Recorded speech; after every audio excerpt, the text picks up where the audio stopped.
Bonjour. Donc je sors les différents éléments. Un de ceux qui nous intéresse particulièrement parce qu'il est situé dans l'allée centrale de la collégiale. Par rapport à d'autres squelettes fouillés cette année, il est relativement bien conservé. Donc on va pouvoir faire une estimation de l'âge au décès et du sexe.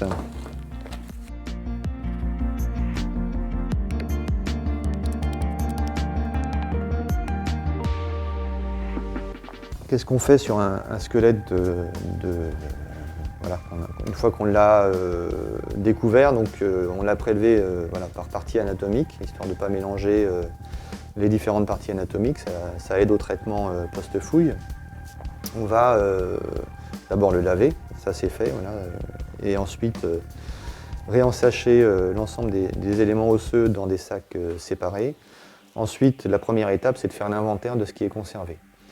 Et après cet inventaire, on va se livrer à un certain nombre d'observations, à la fois alors, sur les zones où on porte un peu plus d'intérêt, le bassin, parce que donc, ça nous renseigne sur le sexe des adultes, et également sur leur âge au décès. On a des indicateurs qu'on peut utiliser.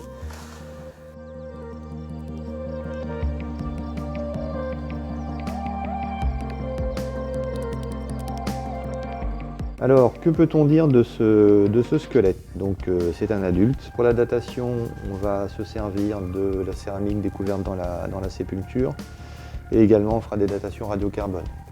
Donc, pour l'instant, on n'est pas capable de dire exactement de quand il date. Enfin, il est de l'époque moderne, a priori, du début de l'époque moderne, d'après les premiers éléments qu'on a pu relever.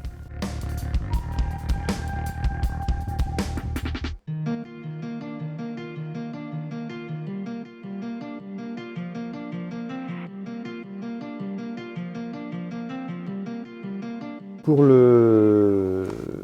l'identification du sexe de ce défunt, on se sert du coxal. Et donc une forme asymétrique comme celle qu'on voit ici, donc, qui se terminerait en point d'interrogation si on avait l'intégralité de l'os, est plutôt un caractère masculin. De même que la robustesse de l'os évoque plutôt des caractères masculins. On a intérêt à faire attention à les manipulants parce qu'ils sont vraiment mal conservés.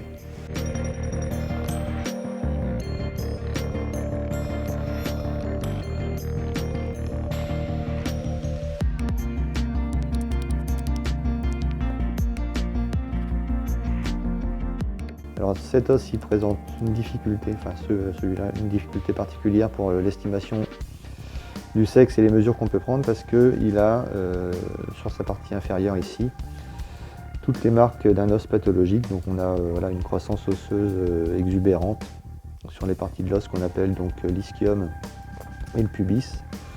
Donc qui seront à faire examiner par un spécialiste des paléopathologies pour qu'on puisse avoir un diagnostic. Peut-être un problème de fracture parce que j'ai l'impression que oui, on a ici une déviation en fait de l'ischyum qui normalement ne devrait pas avoir cette angulation par rapport à cette partie de l'os qu'on appelle l'acétabulum dans lequel vient s'encastrer en fait la tête du fémur.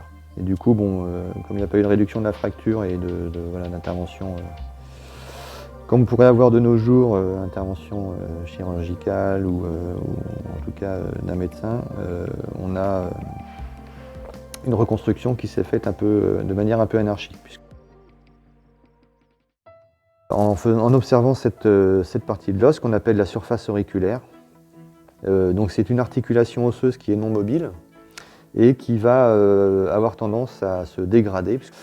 Au fur et à mesure de son usage par nous en station debout pour courir, marcher, faire les efforts, elle va avoir tendance à se dégrader. Donc le principe est simple, plus elle est dégradée, plus l'individu est âgé.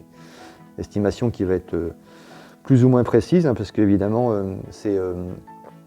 on a un âge, on va dire, de la sénescence, du vieillissement de l'articulation, et ce vieillissement il n'est pas le même pour tout le monde. C'est-à-dire que si on est moine copiste dans une abbaye ou laboureur dans un champ, le vieillissement de l'articulation ne va pas s'opérer à la même vitesse.